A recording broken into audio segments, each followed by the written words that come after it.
আসসালামু আলাইকুম ওয়া রাহমাতুল্লাহি ওয়া বারাকাতুহু।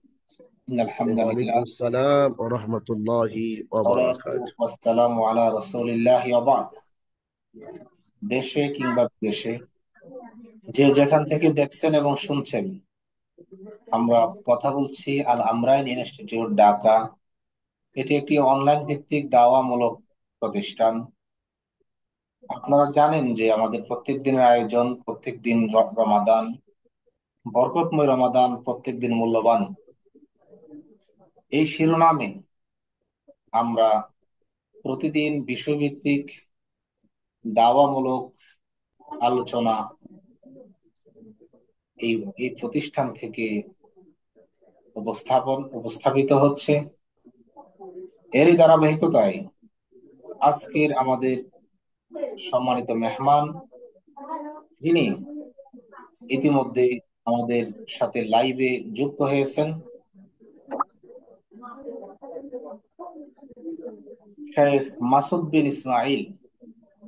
শেখ মাসুদ বিন ইসমাইল আজকে আলোচনা রাখবেন তাওবায়ে নাসুহা, তাওবার শর্ত কি কি, বান্দার সাথে জুলুমের তাওবা কেমন হবে, কোন কোন পাপের জন্য তাওবা শর্ত, ইত্যাদি তাওবা সংক্রান্ত এক বিস্তারিত দলিল ভিত্তিক তাত্ত্বিক আলোচনা উপহার দিবেন ইনশাআল্লাহ। সম্মানিত দর্শক মণ্ডলী, আপনারা দাওয়াতের উদ্দেশ্যে এই লাইভটি প্রচার করুন, শেয়ার করুন, নিজেদের ওয়ালে এবং নিজেদের বিভিন্ন গ্রুপে ছড়িয়ে দিন এই গুরুত্বপূর্ণ আলোচনা। চলুন আর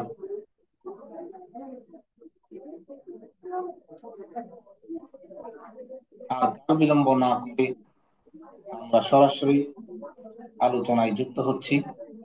আমি শেখ মাসুদকে তার নির্ধারিত বিষয়ের উপরে আলোচনা উপহার দেওয়ার জন্য বিনীতভাবে আহ্বান করছি। ফালিয়াতাফাদ্দাল মাশকুরা।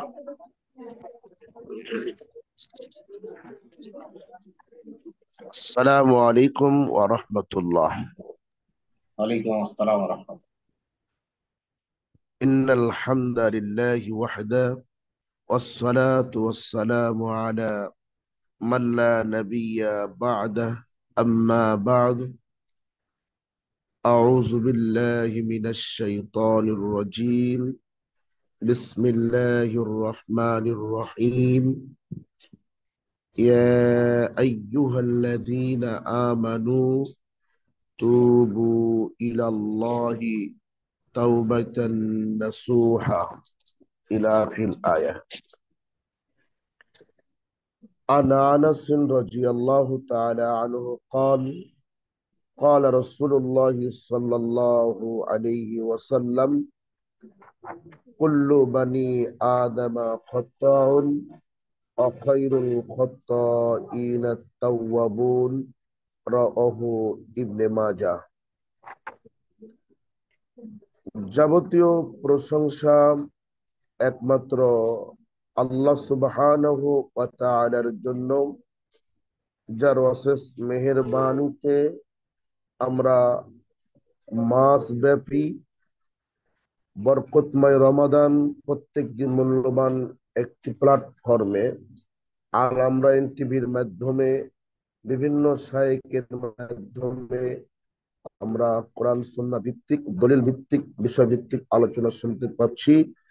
যে আল্লাহ তাআলা এরকম একটি সুন্দর ব্যবস্থা করে দিয়েছেন, সে মহান আল্লাহ দরবারে শুকরিয়া জ্ঞাপন করছি, আমরা বলছি আলহামদুলিল্লাহ। রাসূলের প্রতি দরুদ ও সালাম বর্ষিত হোক, আমরা বলছি সাল্লাল্লাহু আলাইহি ওয়াসাল্লাম। সম্মানিত দর্শক মন্ডলী, দেশ ও বিদেশ থেকে যারা আমাদের এই লাইভে জয়েন হয়েছেন, তাদের প্রতি আমার আন্তরিক মোবারকবাদ জানিয়ে আজকে আমার নির্ধারিত বক্তব্য আরম্ভ করতেছি। তাওবা এমন একটি ইবাদত যা প্রত্যেকটা মুসলমানের জন্য খুবই গুরুত্বপূর্ণ। প্রত্যেকটা মুসলমানকেই তাওবা করতে হয়। যার জীবনে পাপ আছে, যার জীবনে ভুল আছে, যার জীবনে অন্যায় আছে, তাকে তওবা করে ফিরে আসতে হয়। তওবা শব্দের অর্থই হচ্ছে ফিরে আসা। পাপ থেকে ফিরে এসে আল্লাহর কাছে ক্ষমা চাওয়া হচ্ছে তওবা করা। আমরা সর্বপ্রথম তওবার গুরুত্ব, তওবার ফজিলত আমরা জানবো। আল্লাহ সুবহানাহু ওয়া তাআলা বলেন, অতুবু ইলাল্লাহি জামিয়ান। পৃথিবীর মানুষ, তোমরা একমাত্র আল্লাহর কাছে তওবা করে ফিরে আসো। পাপকে পাপ মনে করে, অন্যায়কে অন্যায় মনে করে, ভুলকে ভুল মনে করে, ভুল স্বীকার করে একমাত্র আল্লাহর কাছে ফিরে আসো। যদি ফিরে আসতে পারো, পুরস্কার লাআল্লাকুম তুফলিহুন, তাহলে তোমরা ইহকালে এবং পরকালে সফলতা অর্জন করতে পারবে। আমরা বুঝতে পারলাম, যদি আমরা তওবা করে ফিরে আসতে পারি, তাহলে আমরা ইহকালেও সফলতা অর্জন করতে পারবো এবং পরকালেও সফলতা অর্জন করতে পারবো। রাসূলের বাণী, রাসূল সাল্লাল্লাহু আলাইহি ওয়াসাল্লাম বলেন, তুবা লিমান ওয়াজাদা ফি সহিফাতিহি, যার আমলের মধ্যে, তো সে ব্যক্তি সবচাইতে মর্যাদাবান, সৌভাগ্যবান, যার আমলের মধ্যে যত বেশি ইস্তেগফার পাওয়া যাবে, যত বেশি ক্ষমা প্রার্থনা পাওয়া যাবে। সম্মানিত উপস্থিতি, পৃথিবীতে সৌভাগ্যবান হওয়ার, পৃথিবীতে মর্যাদাবান হওয়ার অন্যতম মাধ্যম, অন্যতম পথ, পদ্ধতি হচ্ছে নিজের পাপের জন্য বেশি বেশি ইস্তেগফার করা, বেশি বেশি আল্লাহর কাছে ক্ষমা প্রার্থনা করা। রাসূল সাল্লাল্লাহু আলাইহি ওয়াসাল্লাম বলেন, লাল্লাহু আশাদ্দু ফারহান বিতাওবাতি আহাদিকুম মিন আহাদিকুম বিদাল্লাতিহি ইদা ওয়াজাদাহা। তোমাদের কেউ যখন তার পাপ থেকে আল্লাহর কাছে ফিরে আসে, তখন আল্লাহ তাআলা ওই ব্যক্তির চেয়ে বেশি খুশি হয়ে যান, যে ব্যক্তি হারানো বস্তু পেয়ে যত খুশি হয়। সুবহানাল্লাহ। সম্মানিত উপস্থিতি, আপনার আমার কোনো জিনিস যদি হারিয়ে যায়, যতই দাম কম হোক না কেন, যদি প্রয়োজনের সময় খুঁজে না পাই, আবার যদি ওই জিনিসটি খুঁজে পাওয়া যায়, এই হারানো জিনিস খুঁজে পাওয়ার পরে আপনি আমি যতটা খুশি হই, কোনো মানুষ যদি পাপ করার পর, অন্যায় করার পর একমাত্র আল্লাহর কাছে তওবা করে ফিরে আসে, আল্লাহ তার চাইতেও অধিক খুশি হয়ে যান। সম্মানিত উপস্থিতি, রাসূল সাল্লাল্লাহু আলাইহি ওয়াসাল্লাম বলেন, কুল্লু বানি আদামা খাত্তাউন ওয়া খায়রুল খাত্তাইনা আত-তাওয়াবুন। আকাশের নিচে, জমিনের উপরে যত আদম সন্তান আছে, যত আদমের ছেলে মেয়ে রয়েছে, সবাই হচ্ছে অপরাধী, সবাই হচ্ছে পাপী। নবী রাসূল ব্যতীত এমন কোন মানুষ, এমন কোন ব্যক্তি পৃথিবীতে নেই যার জীবনে পাপ নেই, যার জীবনে অন্যায় নেই। আল্লাহ নবী বলছেন, সবাই পাপী, তবে অখাইরুল খাত্তাইনা তাওয়াবুন, এই পাপীদের মধ্যে, এই গুনাহগারদের মধ্যে সবচেয়ে শ্রেষ্ঠ, উত্তম হচ্ছে তারাই, যারা পাপ করার পরে, অন্যায় করার পরে একমাত্র আল্লাহর কাছে তওবা করে ফিরে আসে। সম্মানিত উপস্থিতি, আমাদের বাংলাদেশের একটি কীর্তি কালচার হলো অনেক মানুষের সারা জীবন অন্যায় করতে করতে নিজের ভুল বুঝতে পেরে সে চিন্তা করে এখন পাপ ক্ষমা নেওয়ার জন্য বিভিন্ন পীরের মুরিদ হয়ে থাকে। কোনো বাবার মুরিদ হয়, কোনো ন্যাংটা বাবার মুরিদ হয়, কোনো খাজা বাবার মুরিদ হয়, বিভিন্ন পীরের কাছে গিয়ে মুরিদ হয়ে থাকে নিজের পাপ স্বীকার করে নিজের পাপ ক্ষমা নেওয়ার জন্য। অথচ এই পদ্ধতিটা সঠিক নয়। নিজের পাপের জন্য কোনো পীরের প্রয়োজন নেই, কোনো খাজা বাবার প্রয়োজন নেই, কোনো ন্যাংটা বাবার প্রয়োজন নেই। পাপ যখনই হয়ে যাবে, যখনই অন্যায় হয়ে যাবে, তখনই মানুষটির উচিত হচ্ছে একমাত্র আল্লাহর কাছে তওবা করে ফিরে আসা। সহিহ মুসলিমের আরেকটি বর্ণনা এসেছে, রাসূল সাল্লাল্লাহু আলাইহি ওয়াসাল্লাম বলেন, ওয়াল্লাযী নাফসি বিয়াদিহি, যার হাতে আমার জীবন রয়েছে, আমি নবী তার কসম করে বলছি, আমি নবী তার শপথ করে বলছি, লাউ লাম তুযনিবু লা যাহাবাল্লাহু বিকুম। পৃথিবীর মানুষ, তোমরা যদি পৃথিবীতে পাপ না করতে, তোমরা যদি পৃথিবীতে অন্যায় না করতে, পৃথিবীতে ভুল না করতে, গুনাহ না করতে, তাহলে আল্লাহ তোমাদেরকে পৃথিবী থেকে পরিবর্তন করে দিয়ে, পৃথিবী থেকে তোমাদেরকে সরিয়ে দিয়ে এমন একটা জাতিকে, এমন একটা কওমকে পৃথিবীতে নিয়ে আসতেন, যারা ইউজনিবুনা, যারা দিনে রাতে পাপ করত, যারা দিনে রাতে অন্যায় করত, যারা দিনে রাতে ভুল করত। যখনই তাদের ভুল হয়ে যেত, ফায়াস্তাগফিরুন আল্লাহ, সঙ্গে সঙ্গে তারা আল্লাহর কাছে ক্ষমা চাইতো, আল্লাহর কাছে মাফ চাইতো, কাকুতি মিনতি করে আল্লাহকে বলতো, আল্লাহ তুমি বড় দয়াবান, আমি বড় বিপদে, আমি পাপটি করে ফেলেছি, আল্লাহ আমাদের পাপ ক্ষমা করে দাও। আল্লাহর কাছে ক্ষমা চাইতো, আল্লাহর কাছে মাফ চাইতো, ফায়াগফির লাহুম, আল্লাহ তাদের পাপ গুলো ক্ষমা করে দিতেন।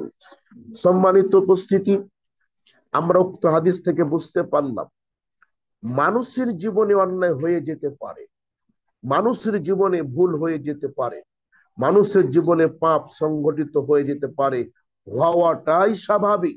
কিন্তু আল্লাহ চাচ্ছে বান্দার পাপ হয়ে গেলে যেন আল্লাহকে একটু বলে যে আমি পাপ করে ফেলেছি, আমি অন্যায় করে ফেলেছি, আল্লাহ আমাকে ক্ষমা করে দাও। আল্লাহ পাপ ক্ষমা করাকে পছন্দ করেন। সম্মানিত উপস্থিতি, ইউনূস আলাইহিস সালাম মাছের পেটে গেলেন, আমরা এই ঘটনা সবাই জানি।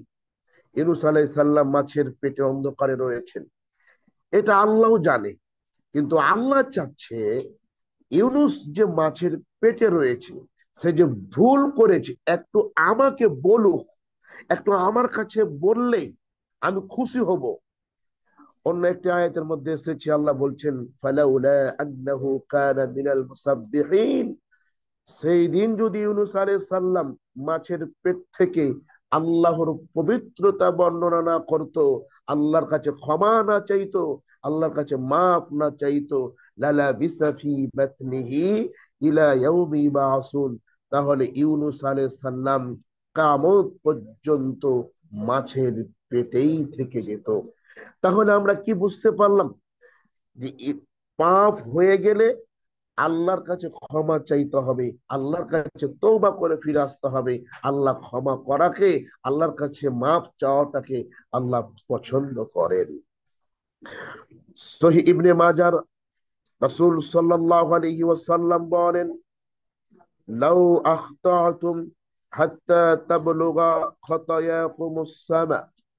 পৃথিবীর মানুষ, তোমরা যদি পাপ করতে করতে তোমাদের পাপের সীমানা আকাশ পর্যন্ত পৌঁছে যেত, এত পাপ করেছো, এত অন্যায় করেছো, এত গুনাহ করেছো, যে পাপের সীমানা, পাপের পরিধি কত, পৃথিবী থেকে আকাশের দূরত্ব যত, পৃথিবী থেকে আকাশের দূরত্ব যত, এত বিশাল পাপ করার পরেও যদি কোনো ব্যক্তি লাতাবাল্লাহু আলাইকুম আল্লাহর কাছে তওবা করে ফিরে আসেন, আল্লাহর কাছে মাফ চেয়ে ফিরে আসে, এত বিশাল পাপ কেউ আল্লাহ সুবহানাহু ওয়া তাআলা ক্ষমা করে দিবেন। সম্মানিত উপস্থিতি, বয়স 80-র কোটায় পৌঁছে গেল, আজও পর্যন্ত 5 ওয়াক্ত সালাত ভালোভাবে আদায় করতে পারলাম না, আজও পর্যন্ত 5 ওয়াক্ত নামাজ পড়তে পারলাম না। অথচ নামাজই একমাত্র ইবাদত। রাসূল সাল্লাল্লাহু আলাইহি সাল্লাম বলছেন, বাইনাল আবদি ওয়া বাইনাল কুফরি তারকুস সালাহ। একজন মুসলমান আর একজন অমুসলমানের মধ্যে পার্থক্য হচ্ছে সালাত পরিত্যাগ করা, নামাজ পরিত্যাগ করা। কাফেরের মধ্যে এবং মুসলমানদের মধ্যে ব্যবধান হচ্ছে নামাজ, ব্যবধান হচ্ছে সালাত।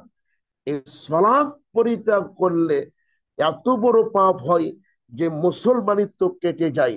সম্মানিত উপস্থিতি, এত বড় পাপ আপনি 80 বছর পর্যন্ত করলেন, এত বড় পাপ করার পরেও যদি আজকে আল্লাহকে বলতে পারেন যে আল্লাহ তুমি বড় দয়াবান, আমি বড় অপরাধী, আমি বড় অন্যায় করেছি, আমি বড় পাপ করেছি, আল্লাহ তুমি আমার পাপ ক্ষমা করে দাও, আল্লাহ তুমি আমার পাপ মাফ করে দাও। যদি কাকুতি মিনতি করে পাপগুলোকে স্বীকার করে নিয়ে, অন্যায়গুলোকে স্বীকার করে নিয়ে যদি বলতে পারি, এত বিশাল পাপ কেউ আল্লাহ পাক ক্ষমা করে দিবেন। শুধু ক্ষমা করবেন না, সূরা ফুরকানের ৭৪ নম্বর আয়াত আল্লাহ সুবহানাহু ওয়া তাআলা বলেন, ফাউলাইকা ইউবাদদিলুল্লাহু সাইয়্যাতিহিম হাসানাত। যদি কোনো মানুষ পাপ স্বীকার করে তওবা করতে পারে, ঈমান আনতে পারে, সৎ কর্ম করতে পারে, তাহলে আল্লাহ তো পাপ ক্ষমা করবে করবে, তার পাপ গুলোকে আল্লাহ সুবহানাহু ওয়া তাআলা নেকি দিয়ে পরিবর্তন করে দিবেন। সুবহানাল্লাহ। আল্লাহ কত দয়ার সাগর, আল্লাহ কত দয়াময়।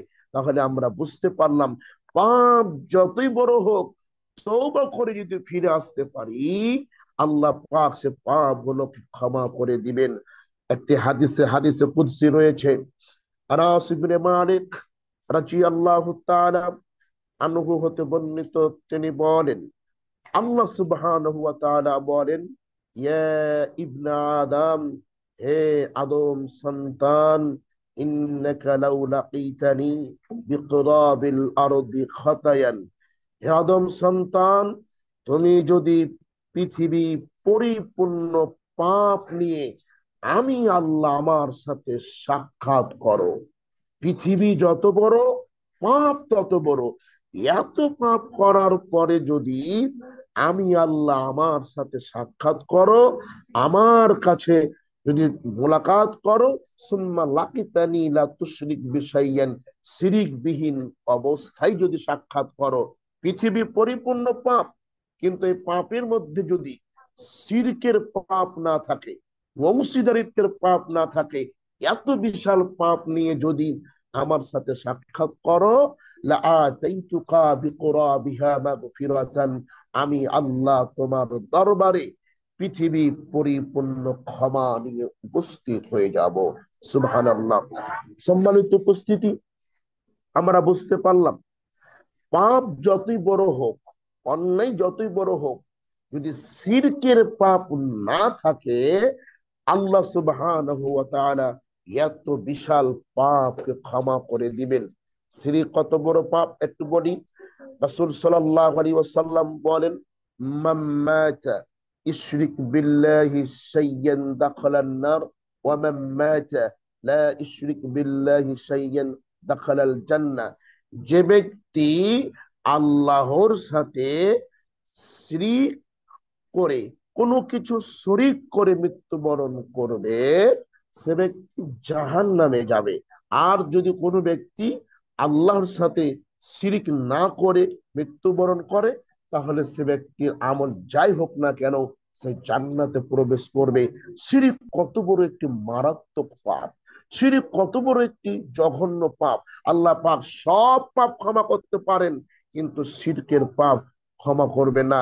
শিরক এত বড় পাপ হওয়ার পরেও কোনো মানুষ যদি দুনিয়াতে কোনো মানুষ যদি দুনিয়াতে শিরককে শিরিক মনে করে, শিরকের পাপকে শিরিক মনে করে আল্লাহর কাছে ক্ষমা চাইতে পারে, তাহলে আল্লাহ সুবহানাহু ওয়া তাআলা তার পাপগুলোকে ক্ষমা করে দিবেন। সম্মানিত উপস্থিতি, আবু মুসা আশআরী রাদিয়াল্লাহু তাআলা আনহু হতে বর্ণিত, তিনি বলেন রাসূল সাল্লাল্লাহু আলাইহি ওয়াসাল্লাম বলেছেন, ইন্নাল্লাহা ইয়াবসুতু ইয়াদাহু বিল-লাইলি লিয়াতুবা মুসিউন নাহার। আল্লাহ সুবহানাহু ওয়া তাআলা রাতের বেলা দুইটি হাত প্রশস্ত করেন, যাতে করে দিনের পাপীরা, যারা দিবসে পাপ করেছেন, যারা দিবসে অন্যায় করেছে, তারা যেন রাতে আল্লাহর কাছে ক্ষমা চাইতে পারে, আল্লাহর কাছে মাফ চাইতে পারেন। আবার বলছেন, ওয়াবসুতু ইয়াদাহু, আল্লাহ তাআলা দিনের বেলায় তার দুইটি হাত প্রশস্ত করেন, যাতে করে যারা রাত্রে পাপ করেছে, রাতের সময় গুনাহ করেছে, তারা যেন দিনে আল্লাহর কাছে ক্ষমা চাইতে পারে। এই সিস্টেম কতদিন চলবে? হাত্তা তাতলু আশ-শামসু মিন মাগরিবিহা, যেই পর্যন্ত সূর্য পশ্চিম আকাশে উদিত না হবে। সম্মানিত উপস্থিতি, উক্ত হাদিস থেকে কয়েকটি শিক্ষা। এক এক নম্বর শিক্ষা হলো, আপনি দিনে পাপ করেন আর রাতে পাপ করেন, যখনই পাপ করেন না কেন, যখনই অন্যায় করেন না কেন, আল্লাহর কাছে ক্ষমা চাইলে আল্লাহ পাক ওই পাপকে ক্ষমা করে দিবেন। দুই নাম্বার, সব কিছুরই একটি এক্সপায়ার ডেট রয়েছে। যেমন ওষুধের একটা এক্সপায়ার ডেট রয়েছে, ওই ওষুধের সময় পার হয়ে গেলে যেমন আর কোনো উপকার হয় না, ঠিক তেমনি আল্লাহর কাছে পাপ করলে ক্ষমা হয়ে যাবে, এটারও একটি এক্সপায়ার ডেট রয়েছে। এক্সপায়ার ডেটটা কি? সূর্য পশ্চিম আকাশে উদিত হওয়া পর্যন্ত। সূর্য যদি পশ্চিম আকাশে উদিত হয়ে যায় আর পাপ স্বীকার করে আল্লাহর কাছে মাফ চাই, তাহলে আল্লাহ পাক হয়তো পাপ ক্ষমা করবে না। সম্মানিত উপস্থিতি, এতক্ষণ আমরা জানছিলাম যে তওবার গুরুত্ব। তওবা করলেই আল্লাহ পাক পাপ ক্ষমা করবেন, তওবা করলে আল্লাহ পাক আমাদের পাপকে মাফ করে দিবেন। এখন আমরা আসবো তাওবাতুন নাসুহা কি জিনিস, তাওবাতুন নাসুহা করলে কি উপকার হতে পারে, তাওবাতুন নাসুহা কাকে বলে। আল্লাহ সুবহানাহু ওয়া তাআলা পবিত্র কোরআনুল কারীমের মধ্যে বলছেন, ইয়া আইয়ুহাল্লাযীনা আমানু তুবু ইলাল্লাহি তাওবাতান নাসুহা। হে ঈমানদারগণ, তোমরা একমাত্র আল্লাহর কাছে একানিষ্ঠ তওবা করে, খালেস নিয়তে তওবা করে ফিরে আসো।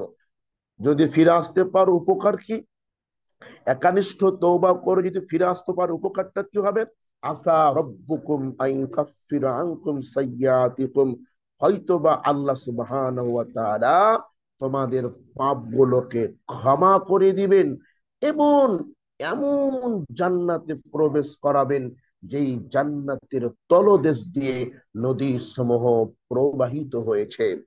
সম্মানিত উপস্থিতি, আমরা বুঝতে পারলাম, যদি তাওবাতুন নাসুহা করতে পারি, একানিষ্ঠ তাওবা করতে পারি, নির্ভেজাল তাওবা করতে পারি, খালেস নিয়তে তওবা করতে পারি, তাহলে আপনার আমার পাপ ক্ষমা হবে এবং জান্নাতে প্রবেশ করতে পারবে। আমরা কখনো কাউকে খুশি করার জন্য পাপ থেকে বিরত থাকবো না। অনেকেই অনেকে খুশি করার জন্য পাপ থেকে বিরত থাকে, এটা তাওবাতুন নাসুহা নয়। কারণ যখন আপনার ওই সময় চলে যাবে, তখন আপনার তওবার উপরে আপনি অটল থাকতে পারবেন না। আবার স্বার্থ হাসিলের জন্য কেউ তওবা করে থাকে, একটা স্বার্থ পাওয়ার জন্য মানুষ পাপ থেকে বাঁচতে পারে, যখন স্বার্থ হাসিল হয়ে গেল আবার সেই পাপের মধ্যে জড়িয়ে গেল, এটা তাওবাতুন নাসুহা নয়। আবার অনেক মানুষ বিপদ থেকে বাঁচার জন্য, মুসিবত থেকে বাঁচার জন্য পাপ থেকে বিরত থাকে। জি, মুসিবত থেকে বাঁচার জন্য পাপ থেকে বিরত থাকলে মুসিবত যখন দূর হয়ে যাবে তখন আবার ওই মানুষটি পাপের মধ্যে জড়িয়ে পড়বে। এগুলো তাওবাতুন নাসুহা নয়। তাওবাতুন নাসুহা হচ্ছে আল্লাহকে ভয় করে, নিজের পাপগুলোকে স্বীকার করে, জাহান্নামের ভয় করে, কবরের ভয় করে পাপ থেকে বিরত থাকা, অন্যায় থেকে বিরত থাকা, ভুল থেকে বিরত থাকা। আপনি আমি যদি আল্লাহকে খুশি করার জন্য, আল্লাহকে ভয় করে, জান্নাত পাওয়ার লাভে, জাহান্নাম থেকে বাঁচার উদ্দেশ্যে, কবর আযাব থেকে বাঁচার উদ্দেশ্যে যদি খালেস নিয়তে তওবা করে ফিরে আসতে পারি, তাহলে দুইটি উপকার: এক, সমস্ত পাপগুলো ক্ষমা হয়ে যাবে; দুই, এমন জান্নাতে আল্লাহ সুবহানাহু ওয়া তাআলা প্রবেশ করাবেন যে জান্নাতের তলদেশ দিয়ে নদী সমূহ প্রবাহিত হয়েছে। সম্মানিত উপস্থিতি, তাওবাতুন নাসুহা সম্পর্কে আমরা জানলাম, বুঝলাম। এবার আমরা বুঝবো যে তাওবা তাওবা করার সময় কয়টি রয়েছে, কখন তাওবা করতে হবে। সহিহ মুসলিমের বর্ণনা, রাসূল সাল্লাল্লাহু আলাইহি ওয়াসাল্লাম বলেন, মান তাবা ক্বাবলা আন তাতলুয়া শামসু মিন মাগরিবিহা, যে ব্যক্তি সূর্য পশ্চিম আকাশে উদিত হওয়ার পূর্বেই আল্লাহর কাছে তওবা করে ফিরে আসবে, আল্লাহ সুবহানাহু ওয়া তাআলা ও ব্যক্তির তওবা কবুল ও মঞ্জুর করবেন। সম্মানিত উপস্থিতি, আজকে আমরা দেখতে পাই, আমরা দেখতে পাই সূর্য পশ্চিম আকাশে উদিত হয়ে পশ্চিম আকাশে অস্তমিত যাচ্ছে, ডুবে যাচ্ছে।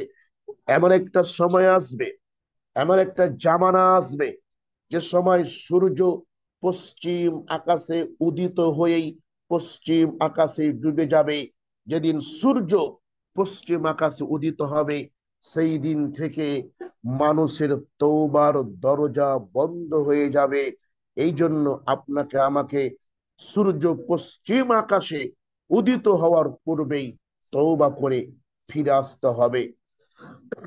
নাম্বার দুই, সহিহ ইবনে মাজার হাদিস, রাসূল সাল্লাল্লাহু আলাইহি ওয়াসাল্লাম বলছেন, ইন্নাল্লাহা ইয়াকবালু তাওবাতাল আবদি মা লাম ইউগারগির, নিশ্চয় আল্লাহ সুবহানাহু ওয়া তাআলা বান্দার তওবা সেই পর্যন্ত কবুল মঞ্জুর করেন, সেই পর্যন্ত গ্রহণ করেন, যেই পর্যন্ত মরণের গ্যারগিরি, যে পর্যন্ত মৃত্যুর লক্ষণ প্রকাশ না পায়। সম্মানিত উপস্থিতি, মরণের গ্যারগিরি, মরণের লক্ষণ প্রকাশ হওয়ার পূর্বে যদি পাপ থেকে ফিরে আসতে পারি, তাহলে আপনার আমার পাপ ক্ষমা হবে। মরণের সময় কাছে এসেছে, মরণের ফেরেশতা দেখতে পাচ্ছেন, মালাকুল মাউত, মৃত্যুর ফেরেশতা আপনার সামনে উপস্থিত রয়েছে, আপনি বুঝতে পারছেন হয়তোবা আপনি আর পৃথিবীতে বাঁচতে পারবেন না, হয়তোবা আপনার সময় চলে এসেছে। এই সময়ের যদি আপনি আল্লাহর কাছে তওবা করে ফিরে আসেন, আল্লাহ রাসূলের হাদিস অনুযায়ী বোঝা যায় হয়তোবা আপনার তওবা আল্লাহর দরবারে কবুল মঞ্জুর হবে না। কারণ মরণের সময় অনেক মানুষের কষ্ট হয়, মরণের সময়, মরণের লক্ষণ প্রকাশের সময় মানুষ পৃথিবীতে ফিরে আসতে চায়। আল্লাহ সুবহানাহু ওয়া তাআলা বলেন, ওয়ানফিকু মিম্মা রাযাকনাকুম মিন ক্বাবলি আন ইয়াতিয়া আহাদাকুমুল মাউত, মানুষের যখন মরণ চলে আসে, মরণের সময় যখন মানুষের উপস্থিত হয়, তখন মানুষ মরণের যন্ত্রণা দেখে, মরণের কষ্ট দেখে সে ব্যক্তি পৃথিবীতে ফিরে আসতে চায়, ফিরে এসে দুইটি কাজ করতে চায়, কি? ফাআসাদ্দাকা ওয়া আকুম মিনাস সালিহিন, আমি পৃথিবীতে দান খায়রাত করব এবং ভালো মানুষদের অন্তর্ভুক্ত হয়ে যাব। সম্মানিত উপস্থিতি, আল্লাহ বলছেন, ওয়ালা ইউআখিরুল্লাহ, একেবারে তাকিদের সেগা দিয়ে, যারা নাহু সরফ বুঝেন তারা ভালো বুঝতে পারবেন, একবারে তাকিদের সেগা দিয়ে বলছো কখনো নয়, তাদেরকে মরণের সময় আর সময় দেওয়া হবে না, তাদেরকে আর মরণের সময় কোনো সময় অবকাশ দেওয়া হবে না। মরণের সময় পৃথিবীতে ফিরে আসতে চাইলেও আল্লাহ আপনাকে আমাকে ফিরিয়ে দিবে না। সম্মানিত উপস্থিতি, মরণের কষ্ট রয়েছে, মরণের যন্ত্রণা রয়েছে। রাসূল সাল্লাল্লাহু আলাইহি ওয়াসাল্লাম যখন মুমূর্ষ অবস্থায়, তখন তিনার সামনে একটি পানির পিয়ালা ছিল। ওই পিয়ালাতে পানি ছিল। আল্লাহ নবী ওই পানিগুলো হাত দিয়ে কপালটা মুছে নিচ্ছিলেন আর বলছিলেন, লা ইলাহা ইল্লাল্লাহ, ইন্না লিল মাউতি লাসাকারাতিন। আল্লাহ ছাড়া সত্যিকার অর্থে কোনো মাবুদ নেই, আল্লাহ ছাড়া সত্যিকার অর্থে কোনো প্রভু নেই। নিশ্চয়ই মরণের যন্ত্রণা রয়েছে, মরণের কষ্ট রয়েছে। সম্মানিত উপস্থিতি, আমরা বুঝতে পারলাম মরণের সময় মানুষ পৃথিবীতে ফিরে আসতে চায়। এই মরণের লক্ষণ প্রকাশ হওয়ার পূর্বেই আপনাকে আমাকে তওবা করে ফিরে আসতে হবে। যদি দুইটি সময়ের পূর্বে তওবা করে ফিরে আসতে পারি, তাহলে পাপ ক্ষমা হবে। এক, যদি আপনি আমি সূর্য পশ্চিম আকাশে উদিত হওয়ার পূর্বে পাপ থেকে ফিরে আসতে পারি, পাপ ক্ষমা হবে।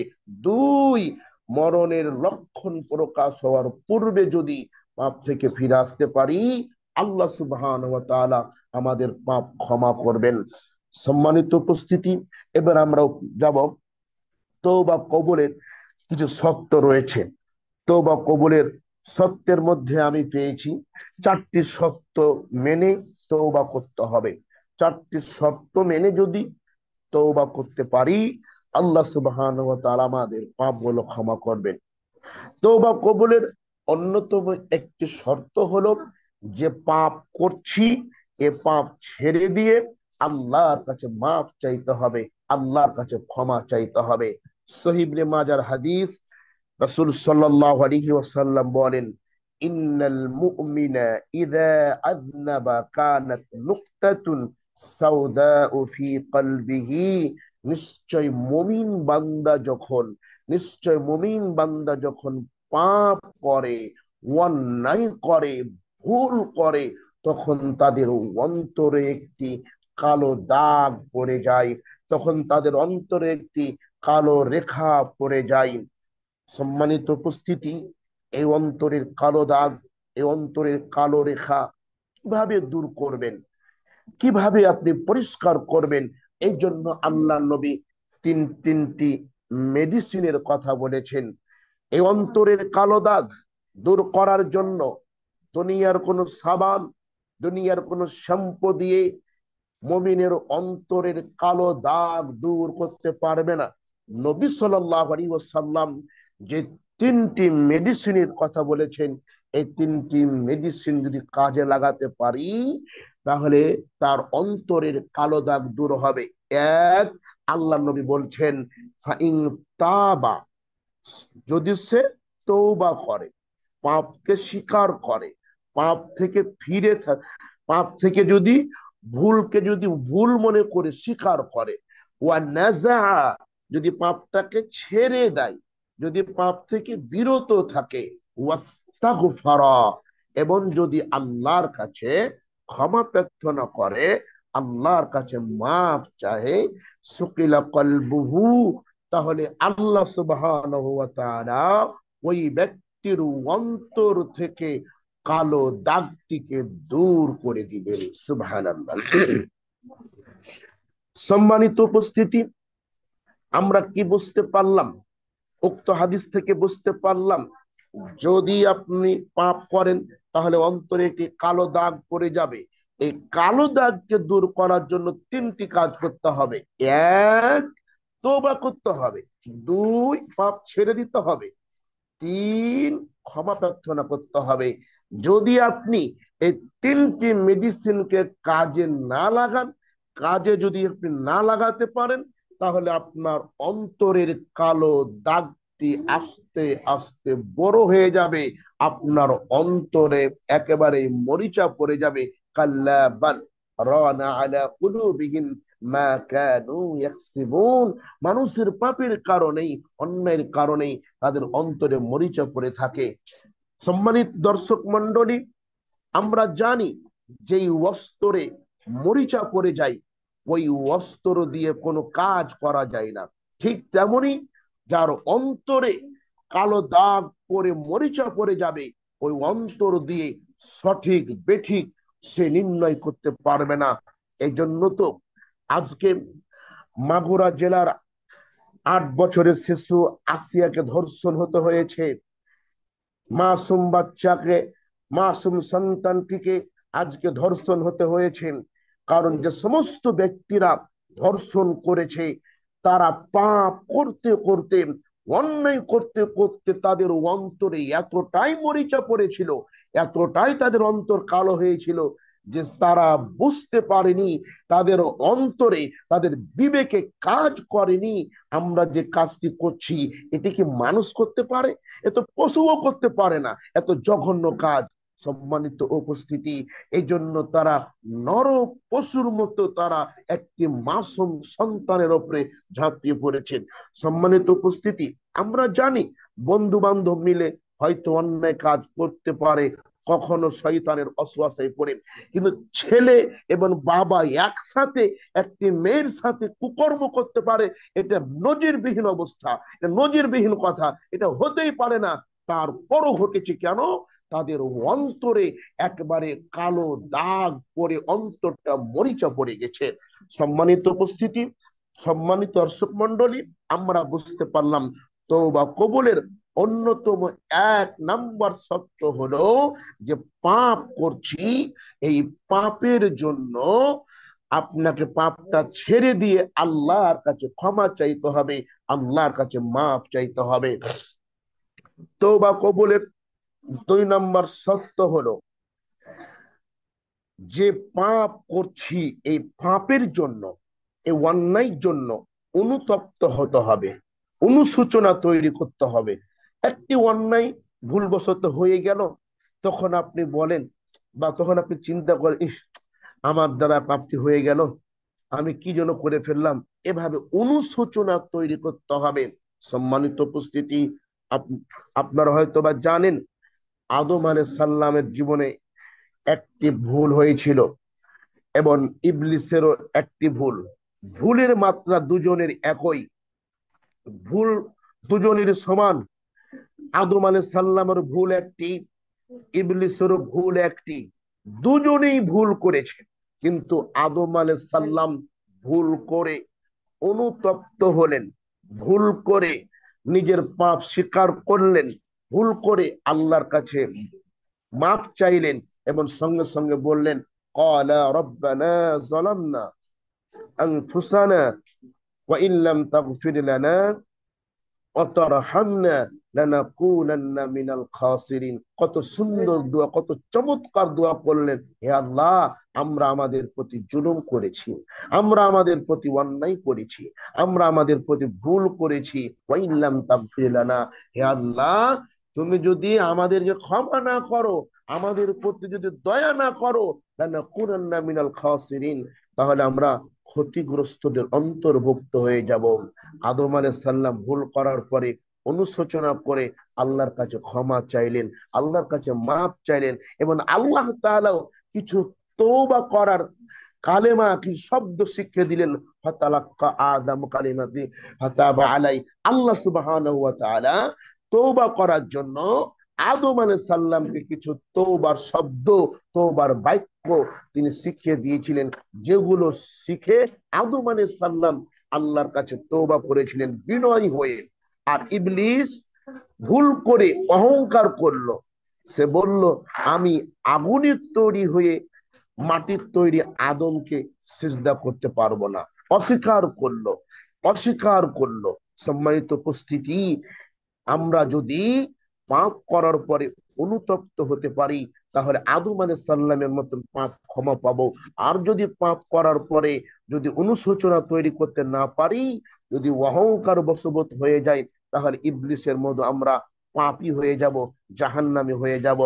সম্মানিত উপস্থিতি, আমরা, প্রিয় দর্শক মন্ডলী, আমি আপনাদের উপলক্ষে বলতে চাচ্ছি, আমরা প্রত্যেক দিন টাকনুর নিচে কাপড় পরিধান করি, কই আমরা তো অনুশোচনা হই না।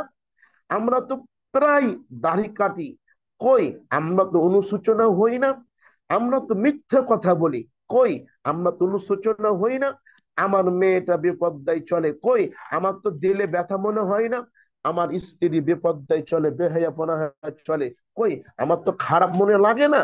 আপনার তো অনুশোচনা তৈরি হয় না। সম্মানিত উপস্থিতি, অনুশোচনা তৈরি হয় না এর মানে বুঝতে হবে আপনার মধ্যে ইমানটা একেবারে দুর্বল পর্যায়ে চলে গেছে। এই জন্য আপনি ইমানকে মজবুত করুন, ইমানকে শক্ত করুন, পাপের জন্য অনুতপ্ত হন। তাহলে অনুতপ্ত হয়ে আল্লাহর কাছে ক্ষমা চাইলে, আল্লাহর কাছে মাফ চাইলে আল্লাহ সুবহানাহু ওয়া তাআলা আপনার পাপ ক্ষমা করে দিবেন। ওই যে একটি হাদিস বলি, একটি হাদিস রয়েছে, গামেদ গোত্রের একজন মহিলা আল্লাহ রাসূলের কাছে এসে বলছেন, হে আল্লাহর রাসূল, আমি জেনা করেছি, আমি অন্যায় করেছি, আমি ব্যভিচার করেছি, আমাকে পবিত্র করুন। আল্লাহ নবী মুখখানা ডান দিক থেকে বাম দিকে ফিরিয়ে নিলেন। মেয়েটি আবার বাম দিকে গিয়ে বললেন, হে আল্লাহ রাসূল, আমি জেনা করেছি, আমি ভুল করেছি, হে আল্লাহ রসুল আমাকে পবিত্র করুন। এভাবে মেয়েটি কয়েকবার বললেন, কিন্তু আল্লাহ নবী কিছু বললেন না। তারপরে আল্লাহ নবী বললেন, তুমি কি সেই জেনার মাধ্যমে, ব্যভিচারের মাধ্যমে কি সন্তান কি গর্ভে এসেছে, তোমার সন্তান কি পেটে এসেছে? তখন সে বলল, হ্যাঁ আমার সন্তান পেটে এসেছে।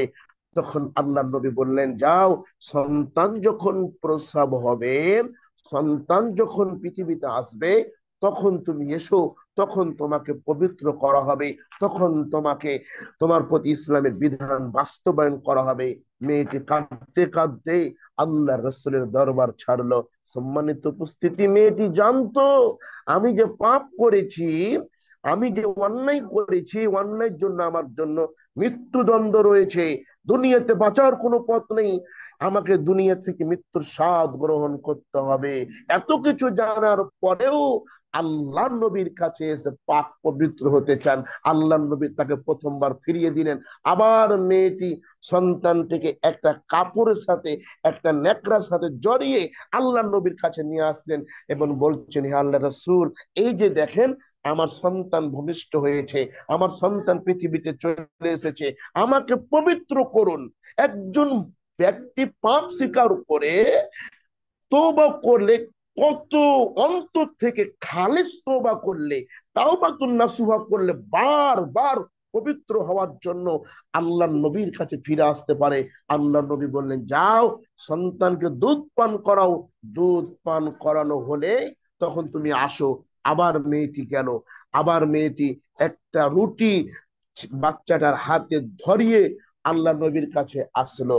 আল্লাহ নবী এবার সাহাবায়ে কেরামদেরকে বললেন, যাও, এই মেয়েটিকে একটি ফাঁকা মাঠে নিয়ে যাও এবং কোমর পর্যন্ত পুঁতে দিয়ে চতুর্দিক থেকে পাথর মেরে মেরে হত্যা করে দাও। সম্মানিত উপস্থিতি, সকল সাহাবায়ে কেরাম ওই মেয়েটিকে কোমর পর্যন্ত পুঁতে দিয়ে চতুর্দিক থেকে পাথর মেরে মেরে হত্যা করছিলেন। এমন সময় খালিদ বিন ওয়ালিদের একটি পাথর ওই মেয়েটির একেবারে কপাল বরাবর লেগে লাগলো। লাগার সাথে সাথেই কপাল থেকে রক্তগুলো ফিনকি দিয়ে বের হয়ে গেল। তখন খালিদ বিন ওয়ালিদ এই রক্তটাকে বলতে চাচ্ছিল, ঘৃণা করছিল, ছি, একজন জেনাকারের রক্ত আমার গায়ে লাগলো। এই কথা যখন আল্লাহ নবী জানতে পারলেন, তখন আল্লাহ নবী বললেন, খালিদ বিন ওয়ালিদ, তুমি এই মহিলাকে জেনাকার বলিও না। এই মহিলাটি যে খালেস নিয়তে অনুতপ্ত হয়ে যে তওবা করেছে, এই তওবা যদি মদিনাবাসীদের মধ্যে ভাগ করে দেওয়া হতো, তাহলে মদিনাবাসীদের জন্য যথেষ্ট হয়ে যেত। সম্মানিত উপস্থিতি, আমরা উক্ত হাদিস থেকে বুঝতে পারলাম, পাপ করার পরে অনুতপ্ত হতে হবে, পাপ করার পরে অনুশোচনা তৈরি করতে হবে, তাহলে আপনার পাপ ক্ষমা হয়ে যাবে। তাহলে আমরা তওবা কবুলের দুইটি শর্ত পেলাম। এক, এক নাম্বার শর্ত হলো পাপ ছেড়ে তওবা করতে হবে। দুই নাম্বার শর্ত হলো পাপের জন্য অনুতপ্ত হতে হবে। তওবা কবুলের তিন নাম্বার শর্ত হলো, পাপ যদি বান্দার সাথে জড়িত হয়, পাপ যদি বান্দার হকের সাথে জড়িত হয়, তাহলে বান্দাকে তার হক ফিরিয়ে দিয়ে মাপ চাইতে হবে। বান্দাকে তার হক ফিরিয়ে দিয়ে আল্লাহর কাছে ক্ষমা চাইতে হবে। সম্মানিত উপস্থিতি, আপনি যদি কারো টাকা মেরে খান, আপনি যদি কারো টাকা আত্মসাৎ করে থাকেন, আপনি যদি কাউকে কষ্ট দিয়ে থাকেন, কারো গীবত করে থাকেন, কারো সমালোচনা করে থাকেন, আপনি যদি কারো জমি আত্মসাৎ করে থাকেন, তাহলে যার টাকা পয়সা জমি জমা আত্মসাৎ করেছেন, ওই ব্যক্তিকে ওই টাকা পয়সা জমি জমা ফিরিয়ে দিয়ে আল্লাহর কাছে ক্ষমা চাইতে হবে। যদি কারো গীবত করে থাকেন, যদি কারো সমালোচনা করে থাকেন, তাহলে ওই ব্যক্তিকে উপস্থিত করে ওই ব্যক্তির কাছে ক্ষমা চেয়ে আল্লাহর কাছে মাফ চাইতে হবে। ব্যক্তির সাথে, বান্দার সাথে যে পাপগুলো জড়িত রয়েছে, যে অন্যায়গুলো জড়িত রয়েছে, এই অন্যায়গুলো বান্দাকে ফিরিয়ে দিয়ে আল্লাহর কাছে ক্ষমা চাইতে হবে, আল্লাহর কাছে মাফ চাইতে হবে। বান্দার হকের পাপ আল্লাহ সুবহানাহু ওয়া তাআলা তওবার মাধ্যমে ক্ষমা করবে না। আগে বান্দার হক বান্দাকে ফিরিয়ে দিয়ে আল্লাহর কাছে ক্ষমা চাইতে হবে, নচেত কিয়ামতের মাঠে অনেক পস্তাতে হবে, কিয়ামতের মাঠে অনেক আফসোস করতে হবে। সম্মানিত উপস্থিতি, একটি হাদিস এসেছে, রাসূল সাল্লাল্লাহু আলাইহি ওয়াসাল্লাম সাহাবা ইকরামদেরকে বললেন, ও সাহাবা ইকরাম, ও সঙ্গী সাথী, আতাদরুনা মাল মুফলিস, তোমরা কি জানো পৃথিবীতে সবচেয়ে দরিদ্র, সবচেয়ে অসহায় ব্যক্তি কে? কে সবচেয়ে দরিদ্র, কে সবচেয়ে অসহায়? তখন সাহাবা ইকরাম বললেন, হে আল্লাহর রাসূল, আমাদের মাঝে যার টাকা নেই, যার পয়সা নেই, যার জমি জমা নেই, সেই হচ্ছে সবচাইতে গরিব, সে হচ্ছে সবচাইতে দারিদ্র। রাসূল সাল্লাল্লাহু আলাইহি সাল্লাম বললেন, ইন্নাল মুফলিসা মিন উম্মতি ইয়াউমাল কিয়ামা, কিয়ামতের দিন আমার উম্মতের মধ্যে সবচাইতে গরিব, সবচাইতে দারিদ্র সেই ব্যক্তি হবে, সবচাইতে দুস্থ সেই ব্যক্তি হবে, যেই ব্যক্তি কিয়ামতের মাঠে সলাতের নেকি নিয়ে, নামাজের মতন গুরুত্বপূর্ণ ইবাদতের নেকি নিয়ে, এবং ওয়াসিয়ামিন রোজার নেকি নিয়ে, ওয়াজাকাতিন জাকাত এবং দান খয়রাতের নেকি নিয়ে উপস্থিত হবে। মানুষটি সম্পর্কে আমরা বাহ্যিক ভাবে মনে হচ্ছে লোকটি অনেক নেকির উপস্থিত হবে, আর আল্লাহ নবী বলছে এত নেকি নিয়ে উপস্থিত হওয়া সত্ত্বেও লোকটি হচ্ছে মুফলিস, গরিব। কেন? ওই ব্যক্তির বিপক্ষে আরো পাঁচ প্রকার ব্যক্তি অভিযোগ নিয়ে উপস্থিত হবে। একজন এসে বলবে, হে আল্লাহ, হে আল্লাহ, হে আল্লাহ, এই সেই ব্যক্তি যে যে আমার নামে মিথ্যা অপবাদ দিয়েছিল, ওয়াকাযাফা, মিথ্যা অপবাদ দিয়েছিল, আমি জানতাম না, শুনতাম না, মিথ্যা অপবাদ দিয়ে আমার উপর মিথ্যা মামলা দিয়ে, মিথ্যা কেস দিয়ে যুগের পর যুগ আমাকে জেলের ঘানি ঘাটিয়েছে, যুগের পর যুগ আমাকে কষ্ট দিয়েছে, মানুষের কাছে লাঞ্ছিত করেছেন, মানুষের কাছে অপমানিত করেছে। আয় আল্লাহ তাআলা, আমি আমার বিচার চাই। আর একজন ব্যক্তি এসে বলবে, হে আল্লাহ, এই সেই ব্যক্তি যে ব্যক্তি আমাকে অন্যায়ভাবে মেরেছিল, অন্যায়ভাবে আঘাত করেছিল, আমি তার বিচার চাই। আর একজন ব্যক্তি এসে বলবে, আল্লাহ, এই সেই ব্যক্তি যে আমার সম্পদ অন্যায়ভাবে ভক্ষণ করেছিল, অন্যায়ভাবে খেয়েছিল, বাবা মারা গিয়েছে 10 বছর পরে, আমার নিজের ভাই হওয়া সত্ত্বেও আমাকে 10 বছর আমার জমি বুঝিয়ে দেয়নি, এই সে আমার ভাই, আমার ভাই 10 বছর পর্যন্ত আমার সম্পদ বুঝিয়ে দেয়নি, আমি আমার ভাইয়ের বিচার চাই। আর একজন ব্যক্তি এসে বলবে, আল্লাহ, এই সেই ব্যক্তি অকাদ শাতামা হাদা, এই সেই ব্যক্তি যে ব্যক্তি আমাকে অন্যায়ভাবে গালাগাল দিয়েছিল, বকা দিয়েছিল। আর একজন ব্যক্তি এসে বলবে, আয় আল্লাহ তাআলা, এই সেই ব্যক্তি যে আমাকে অন্যায়ভাবে হত্যা করেছিল, আমাকে দুনিয়া থেকে বিদায় করে দিয়েছিল। 5 শ্রেণীর মানুষ এই নামাজি ব্যক্তিটার বিপক্ষে অভিযোগ নিয়ে উপস্থিত হবে। আল্লাহ সুবহানাহু ওয়া তাআলা সকলের অভিযোগগুলো শুনে, সকলের প্রতি অভিযোগগুলো শুনে বিচার করবেন। কিভাবে? সকলের অভিযোগগুলো শুনে আল্লাহ সুবহানাহু ওয়া তাআলা এই নামাজি ব্যক্তিটির, এই দানকারী ব্যক্তিটির নেকিগুলো হতে সমস্ত নেকি অভিযোগকারী ব্যক্তিদেরকে দিয়ে দিবেন। দিতে দিতে দিতে অভিযোগকারী ব্যক্তিদের অভিযোগ থেকে যাবে, তার নেকি শেষ হয়ে যাবে। তখন আল্লাহ সুবহানাহু ওয়া তাআলা অভিযোগকারী ব্যক্তিদের পাপ গুলোকে, অন্যায় গুলোকে ওই ব্যক্তিটির ঘাড়ে চাপিয়ে দিবে। ওই ব্যক্তি অন্যের পাপ গুলো নিয়ে জাহান্নামে চলে যাবে।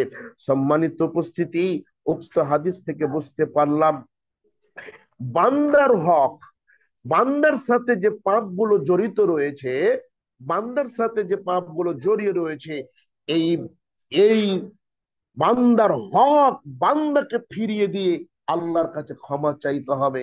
নচেত হাজারবার হজ করলেও, হাজার টাকা দান করলেও, সদকা করলেও হয়তোবা কিয়ামতের মাঠে ক্ষমা পাওয়া যাবে না। মানুষের প্রতি জুলুম করা একটি বড় অন্যায় কাজ। রাসূল সাল্লাল্লাহু আলাইহি সাল্লাম বলছেন, কিয়ামতের দিন সবার হক পরিপূর্ণভাবে আদায় করা হবে। এমনও কি, যদি কোন সিংওয়ালা ছাগল পৃথিবীতে কোনো সিংবিহীন ছাগলকে আঘাত করে থাকে, কিয়ামতের দিন ওই সিংবিহীন ছাগলের মাথায় আল্লাহ সুবহানাহু ওয়া তাআলা সিং গজিয়ে তার প্রতিশোধ নেওয়ার সুযোগ করে দিবেন। অন্য হাদিসের মধ্যে এসেছে, রাসূল সাল্লাল্লাহু আলাইহি সাল্লাম বলছেন, মান আখাজা শিবরাম মিনাল আরদি জুলমান, যদি কোনো ব্যক্তি অন্যায়ভাবে কারো 1 বিঘত জমি দখল করে, অন্যায়ভাবে 1 বিঘত জমি যদি দখল করে, কিয়ামতের দিন আল্লাহ সুবহানাহু ওয়া তাআলা তার গলায় 7 তবক জমিন ঝুলিয়ে দিবে। তাহলে আমরা বুঝতে পারলাম, যদি বান্দার হক থাকে, তাহলে বান্দার হক বান্দাকে ফিরিয়ে দিয়ে আল্লাহর কাছে তওবা করতে হবে, আল্লাহর কাছে মাফ চাইতে হবে। তাহলে তওবা কবুলের 3 নম্বর শর্ত আমরা পেয়ে গেলাম। তওবা কবুলের 4 নম্বর শর্ত হলো, তওবার জন্য দৃঢ় প্রতিজ্ঞা করতে হবে। তওবার জন্য দৃঢ় প্রতিজ্ঞা করতে হবে যে আমি আর কোনোদিন এ পাপ করব না। আমি, আমাকে যদি পুড়িয়ে দেওয়া হয়, আমাকে যদি জ্বালিয়ে দেওয়া হয়, তবু আমি আর পাপ করব না। ওই যে হাদিস, মুয়াজ বিন জাবাল রাদিয়াল্লাহু তাআলা আনহুকে রাসূল সাল্লাল্লাহু আলাইহি সাল্লাম যে 10টি উপদেশ দিয়েছিলেন, তার মধ্যে অন্যতম একটি উপদেশ ছিল, মুয়াজ, তুমি আল্লাহর সাথে কোনো কিছু শরীক করবে না। যদিও তোমাকে জ্বালিয়ে দেওয়া হয়, যদিও তোমাকে পুড়িয়ে দেওয়া হয়, যদিও তোমাকে হত্যা করা হয়, তবুও তুমি আল্লাহর সাথে কোনো কিছু শরীক করবে না, পাপ করবে না। এই মর্মে আল্লাহর কাছে দৃঢ় প্রতিজ্ঞা করতে হবে। যদি এর 4টি শর্ত মেনে কোন ব্যক্তি আল্লাহর কাছে তওবা করতে পারেন, তাহলে আল্লাহ সুবহানাহু ওয়া তাআলা তার পাপ ক্ষমা করবেন। 4টি শর্ত সংক্ষেপে বলছি। 1, পাপ ছেড়ে দিতে হবে। 2, পাপের জন্য অনুতপ্ত হতে হবে। 3, বান্দার হক, হকের সাথে পাপ জড়িত হলে বান্দার হক বান্দাকে ফিরিয়ে দিতে হবে। 4, পাপের জন্য দৃঢ় প্রতিজ্ঞা করতে হবে। সম্মানিত উপস্থিতি, বক্তব্য প্রায় শেষের দিকে আমরা উপস্থিত হয়েছি। এখন আমরা শুনবো কোন কোন পাপের জন্য তওবা করতে হবে। সম্মানিত উপস্থিতি, যেগুলো পাপ আল্লাহর সাথে জড়িত, যে পাপগুলো আল্লাহর সাথে জড়িত, যেমন আপনি নামাজ পড়েন না, রোজা রাখেন না, আপনার সুদ খান অথবা ঘুষ খান, এই যে যে পাপগুলো আল্লাহর সাথে জড়িত, এই পাপগুলোর জন্য আল্লাহর কাছে খালেস নিয়তে তওবা করতে হবে। যে পাপগুলো আল্লাহর সাথে জড়িত, যেমন শিরকের পাপ সবচেয়ে বড় পাপ, বেদাতের পাপ সবচেয়ে জঘন্য পাপ। এই পাপগুলো কার সাথে জড়িত? আল্লাহর সাথে জড়িত। এই পাপগুলোর জন্য আল্লাহর কাছে ক্ষমা চাইতে হবে। আর যেগুলো বান্দার সাথে জড়িত পাপ, এগুলো বান্দার কাছে বান্দার হক ফিরিয়ে দিয়ে আল্লাহর কাছে মাপ চাইতে হবে। তাহলে আল্লাহ সুবহানাহু ওয়া তাআলা বান্দার পাপ ক্ষমা করবেন। সম্মানিত উপস্থিতি, আমরা এতক্ষণ তওবা সম্পর্কে আলোচনা শুনছিলাম। আল্লাহ সুবহানাহু ওয়া তাআলা আপনাকে আমাকে আজকের এই গুরুত্বপূর্ণ আলোচনা শুনে বুঝে আমল করার শক্তি দান করুক। সকলে বলছি আল্লাহুম্মা আমিন। এবং যারা এতক্ষণ আমাদের সাথে ছিলেন তাদেরকে আন্তরিক মোবারকবাদ জানাচ্ছি। আল্লাহ যেন আপনাদের এই পুত্রকে কবুল করেন। সকলে বলছি আল্লাহুম্মা আমিন।